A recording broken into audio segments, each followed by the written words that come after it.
Recorded Books presents I'd Rather Be With You by Mary B. Morrison. Narrated by Lynne and Rakeem Minajj. Prologue. Madison. If there were a hell on earth, my wedding day would have been there.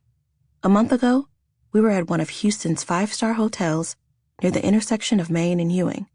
The one man who wanted me more than my husband did show up at our wedding reception. The luxurious poolside was lined with guests dressed in the finest attire. Budding lights garnishing the walls and columns dazzled. The white lilies, roses, and gardenias surrounding us smelled heavenly. The blue water below the high arch where my bridal party stood sparkled like someone had tossed a handful of diamonds on top. My brilliant smile vanished, and the flowers couldn't keep a wilted spirit from consuming me. When I saw his face, I thought I'd die.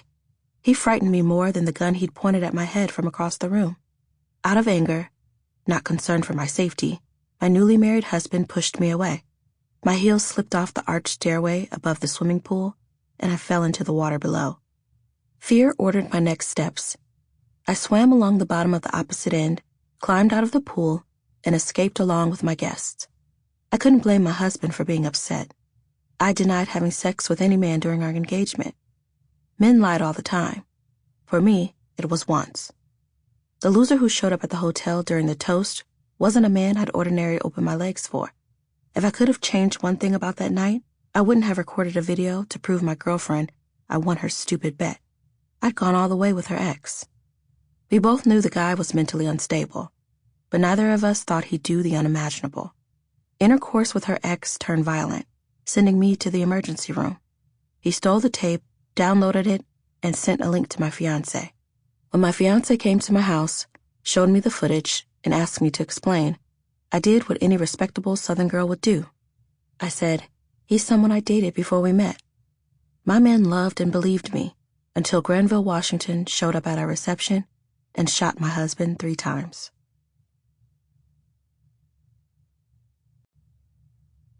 Chapter 1. Madison. Have you ever loved someone so much you could kill him?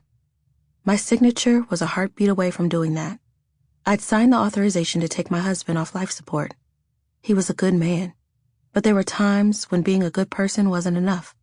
Some would say he did all the right things in our relationship, but he did them for the wrong woman. I disagree. Unlike most women, I knew my self-worth. The brilliant diamond wedding ring on my finger was there because I'd earned it.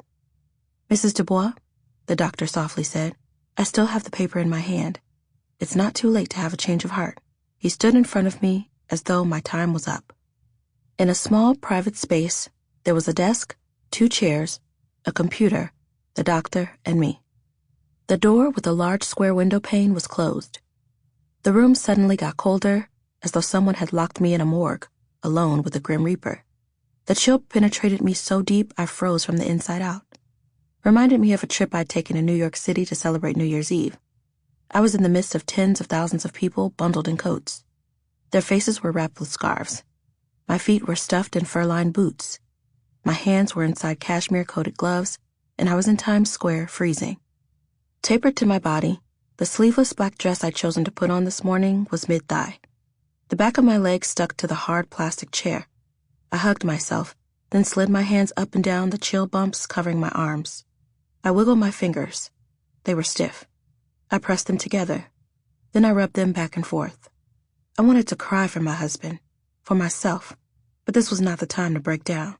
There were too many what-ifs in my mind competing for attention. It felt like my head was going to explode. My unchanging heart was heavy and numb. I'd heard the doctor, but I didn't respond. I sat staring at the beige tile beneath my 4-inch black platform stilettos. What if my husband died before I made it to the hospital's exit? What if all of his football fans blamed me for his death? What if I hadn't had sex with that idiot Granville? What if the baby growing inside me was the result of my infidelity? What if the tape Granville stole from my house of us having sex ended up online for millions to see? What if I continued to delay having surgery for my breast cancer? What if something went wrong with my operation and I ended up on life support? Would I want someone to take me off? Gazing into the doctor's eyes, I told him, my decision is final. He Sample complete. Ready to continue?